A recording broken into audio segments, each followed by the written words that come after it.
Hello, everyone. So this is Motivational Mary with another motivational moment for you. So if you don't know, now you know. Now, 2020 has taught us many different things, right? But my job is to help motivate you in case you need something if 2020 haven't taught you that you need to get motivated about doing some things now.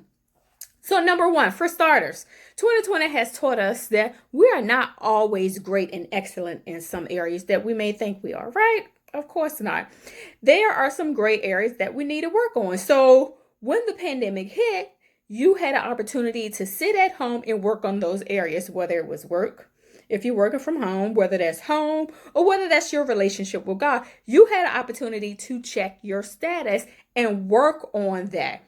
Number two, we learned that everyone is battling something. Behind the four walls of their house, they're battling something.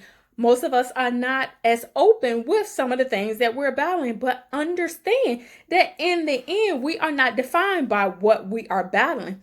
What we are battling is to encourage others. When we persevere and get through that, with God, we know that it encourages others when we tell our story. So don't be defined by what is up against you. Understand that God got you. You can persevere and push through.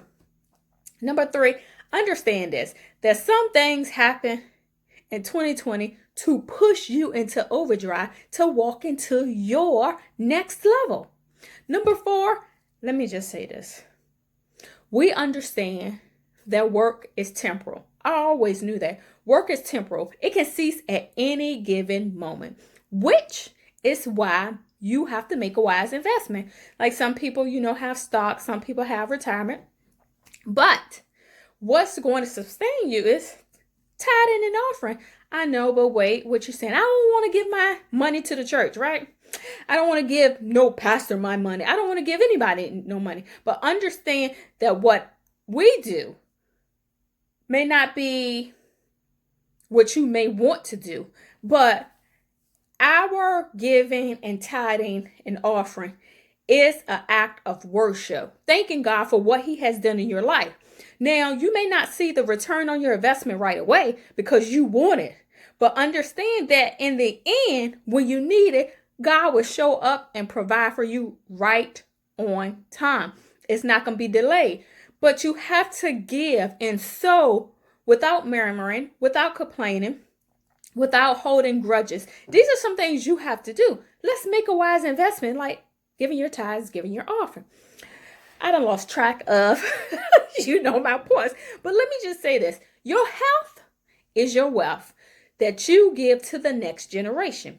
You make a daily contribution by what you digest. Now, I'm not talking about just food either. I'm talking about what you're reading, what you're eating, and what you're medicating yourself on. So if you want to give the next generation wealth, what do? You have to make wise daily contribution in your life. Understand that, hey, it may not always be the good thing at that time where flesh want to do something otherwise, but you're sowing a seed of wealth to the next generation. It don't have to just necessarily be monetary. Lastly, you need to understand that each day is a gift. The Word of God tells us that each day is a gift we should cherish as so. With that being said, treat each day as is a gift. And some people may not see the next day, which is why you should leave everybody on a positive note. So if they're sharing a smile, share it.